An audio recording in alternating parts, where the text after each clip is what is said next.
नीचे एक गुफा में उतर रहा हूँ जो पृथ्वी में 5 किलोमीटर से ज्यादा गहरी है। चाहे हमें ये पसंद हो या ना हो, जैसे ही मैं और मेरे दोस्त जमीन को छुएंगे, हम यहाँ फंसे रहेंगे अगले 7 दिनों तक। मैंने शायद कभी कुछ इतना खतरनाक नहीं किया होगा। सबसे पहली चीज, हमें वहाँ से दूर जाना होगा जहाँ से हम नीचे आए थे। क्यों? अगर तूफान आया तो ये जगह बाढ़ की चपेट में आ सकती है, समुद्र की तरह भर सकती है और हमें डुबो भी सकती है। इसीलिए हम बेस कैंप गुफा में आगे लगाने वाले हैं। ये काफी अजीब है। यहाँ की दुनिया तो अलग है दोस्त। इस गुफा की एंट्रेंस भले ही सुंदर है, लेकिन दिखावट पर नहीं जाना चाहिए। हम सब ये जानते नहीं थे, लेकिन अगले 7 दिन हमारी जिंदगी का सबसे मुश्किल समय होने वाला था। ये बहुत बुरा आइडिया था। ठीक है, कुछ घंटों में अंधेरा हो जाएगा और अगर हमारे पास कैंप नहीं होगा तो बहुत बड़ी प्रॉब्लम हो जाएगी। हमें पता भी है कि तुम कहाँ जा रहे हम हो। कैंप के लिए फ्लैट जमीन ढूंढ रहे हैं। गुफा के अंदर आने पर हमें अचानक आने वाली बाढ़ से बचने के लिए ऊंचाई पर एक जगह मिली, जिसका मतलब है कि ये हमारे कैंप के लिए बिल्कुल परफेक्ट है। परफेक्ट गलत शब्द होगा। मैं इसे ठीक जगह कहूँ। कैंप के लिए अच्छा है। हमने पहले दिन का बाकी समय अपनी सप्लाईज को जुटाने में लगा दिया। इनमें हर बैग का वजन 36 किलो है और जैसा कि आप फुटेज में देख सकते हैं, हमने लगभग 4 घंटे बिताए। इसे पार करना बहुत मुश्किल है। हम ये सब हमारे बेस कैंप तक ले जा रहे हैं। ठीक है, हमने यहाँ कुछ लाइटें जला रखी हैं। हमारे सप्लाईज फाइनली हमारे बेस कैंप तक आ गए और अगर तुम कैमरा उधर घुमाओगे तो आपको दिखेगा वहाँ कितना अंधेरा है। इसमें पूरा दिन लग गया और इसीलिए हमने कैंपिंग के लिए कम से कम तैयारी की है। हमने कुछ रस्सियां लटकाने के लिए होल्स किए। इन्हें पकड़ो, खुद को ऊपर खींचो। लगता है ये बिस्तर को संभालने के लिए सही होगी। और हमारे सर्वाइवल गाइड जोल की मदद से हमने बिस्तर लटका दिए। ये पतली सी रस्सी मेरे बिस्तर को संभालेगी। हाँ। रात का खाना खाया और जोरदार ठंड के लिए तैयार हो गए। सच कहूँ तो मैंने जितना सोचा था, ये बिस्तर उससे कहीं ज्यादा कंफर्टेबल है। Oh God, मेरा सर इतना बड़ा क्यों दिख रहा है? ये गुफा 2.5 किलोमीटर गहरी है और हम अभी इसके एंट्रेंस पर ही कैंपिंग कर रहे हैं। कल हमें काफी कुछ एक्सप्लोर करना है। तुम लोगों की नींद कैसी रही? बुरी तरह। मैं नहीं सोया। बहुत ही उलझन भरा माहौल है। गुफा के ऊपर से लगातार पानी टपक रहा है। हमने अपने ऊपर एक टार्प डाला, लेकिन फिर भी पानी हमारे बिस्तरों में आ रहा है। मैं एक आइडिया दूं? चलो अपने कैंप को और बेहतर बनाते हैं। हमें इन टार्प्स को जोड़ देना चाहिए ताकि यहाँ सोते वक्त हम सूखे रहें। बहुत अच्छा आइडिया है। मैं सिर्फ एक यूट्यूबर नहीं हूँ, ठीक है? मेरा बिस्तर यहाँ तक निकलता है। क्या ये कोई मजाक है? मैं अभी अभी अपने बिस्तर से निकला था यार। और हमें उस समय समझ नहीं आया, लेकिन ये गड्ढा लगभग 40 फीट गहरा है। तो जब शॉन और मैंने सुपर टाप पर काम करना शुरू किया, मैक और कार्ल ये देखने गए कि ये गड्ढा कितना खतरनाक है। वहाँ ऊपर मेरा बिस्तर देख सकते हो? मैं वही सोया था। अब ये देखो। क्योंकि यहाँ सब कुछ एक जैसा दिखता है और गुफा में हमें ट्रैक करना शायद काफी मुश्किल होगा, इसीलिए इस मैप पर आप देख सकते हैं कि हमारा बेस कहाँ है। और ये पागलपन है। जब तक बॉयज एक्सप्लोर कर रहे हैं, मुझे और शॉन को कैंप पर काम करना पड़ रहा है। यहाँ ये स्लीपिंग बैग क्यों पड़ा है? इसमें टॉयलेट जैसी बदबू आ रही थी। लेसन नंबर 1, किराए के स्लीपिंग बैग्स मत लेना। हमने स्लीपिंग बैग्स किराए मुझे पर भी क्यों नहीं लिए? पता, हमने नहीं ये पता। स्लीपिंग बैग्स खरीदे क्यों नहीं? हम टाप्स को जोड़कर एक बड़ा टाप बना रहे हैं। मेरी जिंदगी अब बस इस रस्सी के सहारे है। और इस बीच मैक और कार्ल अब भी गड्ढे में थे। Oh my god Mac. और आखिरकार वो कुछ समय बाद नीचे पहुंच गए। हमें इस वक्त कैंप पर काम करना चाहिए। हम बस ये दिखाना चाहते थे कि कैंप कितना खतरनाक है। बस गिर मत जाना, वरना मैं नहीं निकालूंगा। ओके।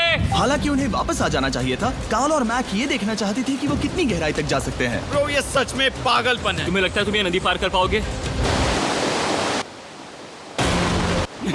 लेकिन इन दोनों को नहीं पता था कि ये नदी पूरे गुफा में फैली हुई है, जिसका मतलब है कि हमें इसमें कुछ समय बिताना पड़ेगा। लो आ गए। हाय। कह दो कि खाना बन चुका है। हाँ, बन चुका है। सही कहा। एक नया घर है ना?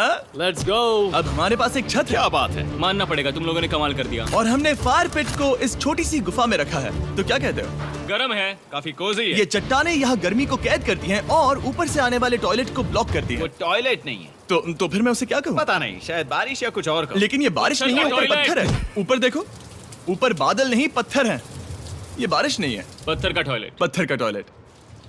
पत्थर का टॉयलेट। देखा, मैंने कहा था ना। और एक सूखी रात की नींद के बाद हमने जोल, हमारे सर्वाइवल एक्सपर्ट को मदद के लिए बुलाया ताकि हम गुफा के अंत तक पहुंच सकें। केव, केव, केव, केव, केव, केव। केव। चलो देखते हैं हम गुफा के कितनी गहराई तक पहुंच सकते हैं। ध्यान रहे कि हम अभी इस विशाल गुफा के शुरुआत में हैं और हमारा गोल है इसे पूरी तरह से पार करना। ऑफ कोर्स बिना अपनी जान गंवाए। ओह माय गॉश, ये तो बहुत गहरा है। तुमने अब तक कुछ नहीं देखा। हम गुफा की गहराई में जा रहे हैं। ठीक है दोस्तों, अपने पेट अंदर कर लो। यहाँ मामला टाइट होने वाला है। मुझे नहीं लगता मैं इसमें फिट हो पाऊंगा। गुफा की खोज का दिलचस्प हिस्सा ये है कि आप पत्थरों की दरारों में मुश्किल से फिट हो पाते हो ओह माय गॉड, यहाँ जगह बहुत कम है। और कभी कभी आप एक बड़े से चेम्बर में होते हो, इतना बड़ा कि हमें इसे देखने के लिए ये करना पड़ा। ओह माय गॉड, अब मैं देख पा रहा हूँ, मजा आ गया। ये कितनी चमकदार है। देखो तो ये कितना शानदार है। रोशनी इतनी तेज है कि मैं देख भी नहीं सकता। मैं तो अंधा हो रहा हूँ। ओ नहीं, ओ नहीं, सोचने पर लग रहा है कि शायद हमने इसका सबसे अच्छा इस्तेमाल नहीं किया। रास्ता दिखाओ। और इसी तरह हम आगे बढ़े। संभल के, यहाँ पकड़ने के लिए एक हैंडल है इधर और फिर तुम आसानी से अपने पैर को यहाँ रख सकते हो। इस तरह? हाँ, परफेक्ट। जोल सबसे अच्छा केव गाइड। अब तक सब जिंदा हैं। ठीक है दोस्तों, तो यहाँ से चीजें दिलचस्प हो जाती हैं। क्या? ये क्या है? तो अब से वेट सूट पहनने होंगे। हम सब तैरने वाले हैं। कल मैक और कार्ल इसके बारे में मजाक कर रहे थे, लेकिन इस गुफा के एडवेंचर का बाकी हिस्सा एक जमा देने वाली नदी में होता है। ओह माय गॉड, ये पागलपन है। वेट सूट ही एक तरीका है जिससे हाइपोथर्मिया से बचा जा सकता है। हम ये क्यों कर रहे हैं? ये जिंदगी में एक ही बार करने मिलेगा। क्योंकि उसके बाद तुम मर जाते हो, समझे? गुफा के अंत तक पहुंचने के लिए हमें इस नदी में कूदना होगा और पत्थरों के बीच से होकर तेजी से बहती नदी को पार करना होगा और सावधानी से इनके बीच से गुजरना होगा। धीरे धीरे चलो, इससे तुम्हारे पैर पीछे जाएंगे। ठीक है, मैं नदी में जा रहा हूँ। ध्यान से लेफ्ट साइड की दीवारों को फॉलो करो। ये बहुत ठंडा है। तुम कर लोगे जिमी। पता नहीं मैं फिट हो पाऊंगा या नहीं। जिमी, मैं चाहता हूँ कि तुम पानी से बाहर निकलो। ओह माय गॉड, इसको करना पागलपन है। ये कितना ठंडा है। क्योंकि जब आप पूरी तरह से ठंडे पानी में डूबे होते हो तो पत्थरों को पकड़ना बेहद मुश्किल हो जाता है। ओह माय गॉड, ये तो पागलपन था। चलो। मुझे डर लग रहा है ब्रो। तुम कर सकते हो। जारी रखो। देखो ये कितना मुश्किल है। हालांकि ये बड़ा मुश्किल था, पर आगे आने वाली मुश्किलों के सामने ये कुछ नहीं। हमने कर दिया।